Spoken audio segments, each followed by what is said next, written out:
नमस्कार मित्रांनो, ठरलं तर मग मालिकेच्या येणाऱ्या भागांमध्ये जबरदस्त ट्विस्ट आपल्यासमोर येणार आहे.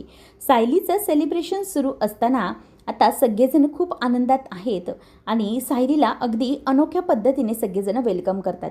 अपेक्षाही नसलेली सायली तिला असं अचानक सुख मिळाले, परंतु नियती सायलीबरोबर वेगळाच खेळ खेळताना दिसणार आहे. कारण की इथे प्रिया ही सायलीला तिचे सगळे अधिकार मिळालेले ऐकून तिचा जीव अगदी कासावीस होत आहे. आणि काहीही केलं तरीही आता या प्रियाला लक्षात येत आहे की आपले त्या कुटुंबामध्ये आता काही गरज नाही. त्यामुळे ती स्वतः आता सायलीच्या विरोधात एक मोठं कटकारस्थान रचणार आहे. म्हणजेच आता भर कार्यक्रमामध्ये जाऊन सायलीला मारण्याचं काम हे आता प्रियाच्या डोक्यामध्ये सुरू आहे. त्यामुळे ती आता जेलमधून काहीही करून सुटून सायलीला आता मारण्यासाठी प्रयत्न करणार आहे. आता हे काही झालं तरीही मला नाही मिळालं तर कोणालाही नाही मिळणार, अशा वृत्तीने प्रिया आता पूर्ण सुडाने पेटून उठलेली आहे. त्यामुळे नेमकं आता प्रिया काय करणार, कशाप्रकारे ती आता सायलीला मारण्याचा प्रयत्न करणार, तर त्याच वेळेला रविराज आपल्या लेकीला या मोठ्या संकटातून कसे वाचवणार, सगळं आजच्या या भागामध्ये आपण पाहूया. तर आतापर्यंत आपण मालिकेमध्ये पाहिलं की सगळेजण घरात खूप खुश आहेत. सायलीचं सत्य समजल्याने घरातल्या सगळ्यांना अगदी आनंद झालेला आहे. सगळेजण ठरवतात की आपण सायलीला काहीतरी अनोखं सरप्राईज करायचं, परंतु नेमकं करायचं तरी काय, हा प्रश्न आता सगळ्यांना पडलेला असतो. त्यामुळे हे सगळं आता प्रश्न पडल्यानंतर पूर्णाजी म्हणते की मला तरी एकच वाटतंय, ते म्हणजे सायलीचं अगदी आनंदाने आपण स्वागत करायला हवं. एकदा की सायलीचं स्वागत आपण आनंदाने केलं की माझं ना अगदी मन तृप्त झाल्यासारखं होईल.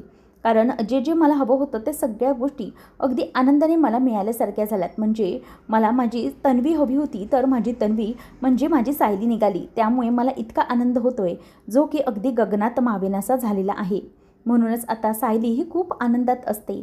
त्याचप्रमाणे इथे आता अर्जुन विचार करतो की काही झालं तरीही बायकोला हे सत्य कळता कामा नये. कारण की घरातल्यांनी सगळ्यांनी तिच्यासाठी अगदी सुंदर असं प्लॅनिंग केलेलं असतं आणि या प्लॅनिंगचा भाग अर्जुन देखील असतो. त्यामुळे काही झालं तरी ही सायलीच्या बाबतीतलं सत्य हे तिला कळायला नको हे त्याला वाटत असतं आणि तो प्रत्येक प्रकारे प्रयत्न करत असतो.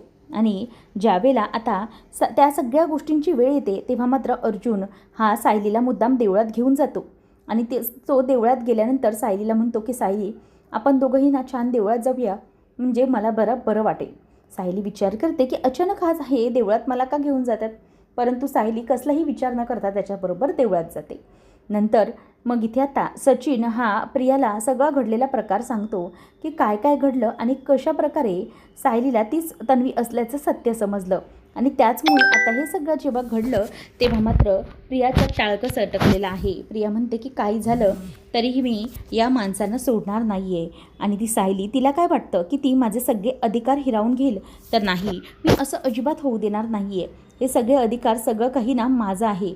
त्यामुळे मला जे काही हवं आहे ते मी मिळवल्याशिवाय गप्प बसणार नाही आहे, असं म्हणून आता इथे प्रिया तिला बोलत म्हणजे विचार करते.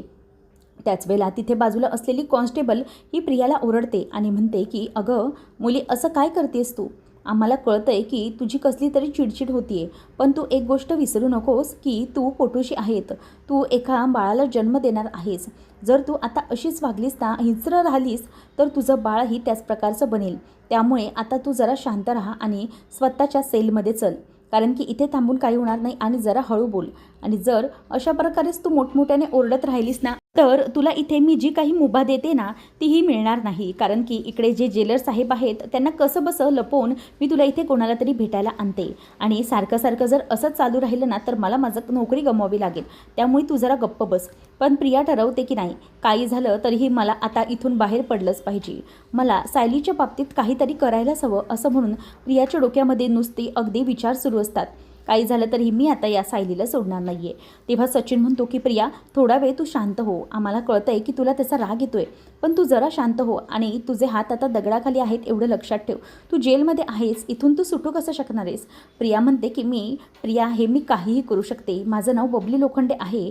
काहीही करून मी या सगळ्या गोष्टीमधून बाहेर पडू शकते. त्यामुळे एक गोष्ट नक्की की मी कितीही काही झालं तरीही कोणापासून आडणार नाही आहे माझं. मला जे करायचं ते मी करेनच. आणि तो महिपत, ते अण्णा सर सगळे वाम मार्गाला न लागता चांगल्या मार्गाला लागलेत ना, ठीक आहे, चालेल, कोणीही माझ्याबरोबर नाही आहे, पण मी मात्र माझं स्वतःचं नशीब लिहिणार. मी बबली लोखंडे आहे. आत्ता या लोकांवर मी अवलंबून होते, परंतु लहानपणी हे होते का कोण? का तो महिपत होता, का नागराज होता, का सचिन तू होता? कोणीच नव्हतं ना राकेश. त्यामुळे एक गोष्ट नक्की की आता मी जे काही करायचं ना ते स्वतःच्या बळावर करणार आहे. बघा आता ही बबली लोखंडे काय चीज आहे ना हे मी तुम्हाला दाखवतेच, असा प्रियाने आता ओपन चॅलेंज सगळ्यांना दिलेलं असतं. तेव्हा ती सेलमधली जी बाई असते ती म्हणते की अगं बाई तू जरा शांत हो, तू चल तुझ्या लॉकअपमध्ये चल, नाही तर इथे ना मला खूप मोठे वांदे होतील, असं म्हणून आता ती बाई प्रियाला घेऊन जाते. आणि ती घेऊन गेल्यानंतर आता इथे प्रिया गप्प बसलेली असते आणि प्रियाला राग येत असतो. प्रिया विचार करते की नाही, ही आता बबली लोखंडेच्या अंगात जी चिंगारी निर्माण झाली ना ती कोणालाही राग केल्याशिवाय आता गप्प बसणार नाही. कोणाला म्हणजे त्या सायलीलाच ना मला कायमचं संपवायचं आहे. जोपर्यंत मी तिच्या बाबतीत काहीतरी करत नाही ना तोपर्यंत नाही. तेव्हा मग आता ती बाजूला जी कॉन्स्टेबल असते तिला प्रिया विनवणी करते की प्लीज मला जरा काहीतरी करू दे ना, म्हणजे मला जरा निघू दे ना, इथून बाहेर जाऊ दे, मला ना एक गोष्ट करायची, असं म्हणून सारखी ती विनवणी करते.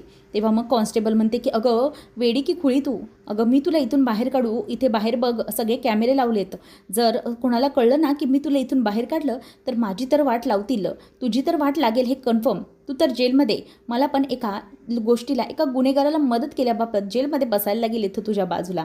त्यामुळे चल जा गपचूप बस, आपल्या रूममध्ये बस जा, म्हणजे आपल्या लॉकअपमध्ये बस जा, असं म्हणून ती तिला आता बसायला सांगते. आता सचिन आणि राकेश दोघंजणही निघालेले असतात. राकेश विचार करतो की आता ही प्रिया काय करणार आहे काय माहिती. राकेश आता टेन्शनमध्ये असतो. सचिन म्हणतो की नाही, मी एवढा या मुलीवरती विश्वास ठेवू शकतो की ही जी मुली आहे ना ती जाम डेंजर आहे, ती काहीही करू शकते, तिच्या नादाला कोणाचा लागण्याचा नादच करायचा नाही. मी प्रिया हिने किती गेम पलटवलेत नाही सगळं मी ऐकलंय साक्षीच्या तोंडून, असं मनातल्या मनातच तो बोलत असतो. त्यानंतर मग प्रिया म्हणते की नाही, आता मला हे जेलमध्ये पळून गेल्याशिवाय काही हे होणार नाही आहे. तेवढ्यातच इथे आता ती जी कॉन्स्टेबल असते ती प्रियाला घेऊन चाललेली असते हाताला धरून. तेवढ्यातच आता प्रिया तिचा हात धरते आणि तिचा हात धरत बाजूला एक पोलीस इन्स्पेक्टर असतो. त्याच वेळेला प्रिया तिकडून जात असताना पटकन त्याच्या खिशामधली बंदूक असते ती पटकन घेते आणि त्यालाच रिव्हॉल्वर ताणते आणि म्हणते की चल गपचूप इथे बसायचं सगळ्यांनी, नाहीतर मी इथे सगळ्यांना मारून टाकेन, समजलं ना, चला लवकर चला. त्यावेळेला सगळेजण म्हणतात, घाबरलेले असतात की ए मुली सोड ते सोड, नाहीतर तुला खूप महागात पडेल, सोड मुली, असं म्हणून आता इन्स्पेक्टर साहेब हे त्यांना थांबवण्याचा प्रयत्न करत असतात. प्रिया ही म्हणत असते की गपचूप बाजूला व्हा, नाहीतर परिणाम चांगले होणार नाही, एकेकाच्या गळ्यावरती डोक्यावरती डोकं फोडून ठेवेन मी या बंदुकीने, प्रत्येकाची मुंडकी उडवीन मी, चला वा बाजूला, असं म्हणून आता प्रिया ही सगळ्यांना मोठी हिंमत करून बाजूला सारून तिथून निघण्याचा प्रयत्न करत असते. तर इथे आता अर्जुन हा सायलीला देवळातून बाहेर घेऊन आलेला असतो, म्हणजेच घरी आणलेलं असतं. आणि घरी आल्यानंतर सायलीसाठीचं जे काही सरप्राईज घरच्यांनी ठरवलेलं असतं ते सगळं सरप्राईज आता सायलीसमोर सगळेजण आणत असतात. म्हणजे वरती अगदी सगळ्यांनी पुष्पवर्षाव केलेला असतो आणि तो पुष्पवर्षाव पाहून सायलीला अगदी भरून पावल्यासारखं झालेलं असतं. तेव्हा मग आता अर्जुन तिच्याकडे बघत राहतो आणि म्हणतो की सायली कसं वाटलं तुला सरप्राईज. तेव्हा सायली म्हणते की वाव, मला खरंच खूप हे सरप्राईज आवडलं. तेव्हा सगळेजण तिच्यासमोर उभे आहेत, म्हणजे मधुभाऊ पण आलेले असतात, कुसुम पण आहे, सगळे तिचं कुटुंब तिच्या समोर उभं असताना सायलीला अगदी भरून पावल्यासारखं होतं. सायली म्हणते की थँक्यू, तुम्ही सगळेजण आलात त्यासाठी खूप खूप थँक्यू, खूप खूप धन्यवाद तुमचे. आता आजूबाजूला ती बघते तर सगळीकडे अगदी दिवाळीसारखा घरात झगमगाट रोषणाई केलेली असते. तेव्हा मग अर्जुनला ती म्हणते की वा, हे डेकोरेशन किती सुंदर केलं आहे. तेव्हा अर्जुन म्हणतो की आम्हाला माहिती आहे हे सगळं तुला आवडणार, म्हणून तुझ्या स्पेशल आवडीच्या फुलांनी हे डेकोरेशन केलेलं आहे. त्यावेळेला मग इथे आता प्रियाने हे सगळं करत असताना त्या इन्स्पेक्टरला वेटीस धरून तिथून पळून जाण्याचा प्रयत्न केलेला असतो आणि ती सगळ्यांसमोर बंदूक धरून उभी असते. जर कोणी माझा पाठलाग केला तर लक्षात ठेवा मी एकेकाला उडवून लावेन, असं म्हणून आता प्रियाने सगळ्यांना तिथेच म्हणजे जेलच्या समोर सगळ्यांना तसंच उभं ठेवलेलं असतं. त्यामुळे सगळेजण आता टेन्शनमध्ये असतात की नेमकं काय करायचं. प्रियाने अगदी कैदी असूनही तिथून चांगलाच पळ काढलेला असतो. तेव्हा जी कॉन्स्टेबल असते ती डोक्याला हात मारून घेते, कारण की जर या मुलीने पुन्हा एकदा जर काही केलं तर मग काय करता येईल हे कोणाला काही कळत नसतं. प्रियाला टेन्शन आलेलं असतं. प्रिया कशीबशी तिथून पळ काढत असते, निघत असते. तेव्हा मग जो इन्स्पेक्टर आहे तो म्हणतो की मुली अजिबात काहीही करू नकोस, जर असं काही केलंस ना तर लक्षात ठेव मी काय करू शकतो ते. इथून उठायचं, इथून गपचूप बस, अजिबात काही करू नको. परंतु प्रिया ही ऐकायलाच तयार नसते. ती म्हणते की नाही, तिथेच थांबायचं इन्स्पेक्टर साहेब, पुढे येऊ नका असं म्हणून. आता प्रिया ही सगळे इन्स्पेक्टर वगैरे असतात त्या वेळेलाच ती तिथून आता सगळ्यांच्या समोर चकवा देऊन निघालेली आहे. मग प्रिया तिथून निघाल्याबरोबर त्यांची रिव्हॉल्वर देखील घेऊन निघालेली असते. कारण की प्रियाला आज काही करून सायलीचा निकाल लावायचाच असतो आणि त्यामुळे ती आता निघालेली असते. त्याच वेळेला आता ही जी काही गोष्ट असते ती गोष्ट कोणालाही न पटण्यासारखी असते, पण प्रियाने करून दाखवलेली आहे. तर इथे आता अर्जुन आणि घरातले सगळे सायलीच्या सेलिब्रेशनमध्ये बिझी असतात. सायलीला सगळेजण तिच्या आवडीच्या वस्तू एक एक करून देत असतात. म्हणजे तिच्या लहानपणीच्या ज्या काही गोष्टी असतात ते अर्जुन तिचं गाठोडं घेऊन आलेलं असतं आणि त्यातली एक एक गोष्ट आता सगळेजण तिला देऊ करत असतात. परंतु इथे प्रियाने एक वेगळाच हाहाकार वाजवलेला असतो. ते म्हणजे ती आता सगळं हे सुभेदार कुटुंबामध्ये घडत असताना इतका मोठा आनंदाचा क्षण आलेला असताना प्रियाची एंट्री आता होणार आहे. त्यामुळे आता इथे सामंत इन्स्पेक्टर यांना फोन आलेला असतो की बबली लोखंडे उर्फ प्रिया ही पळून आलेली आहे. त्यामुळे सामंत इन्स्पेक्टर आणि बाकीचे सगळे तिच्या मागावरती असतात आणि त्याच वेळेला इथे आता प्रिया ही सुभेदार कुटुंबामध्ये आलेली आहे.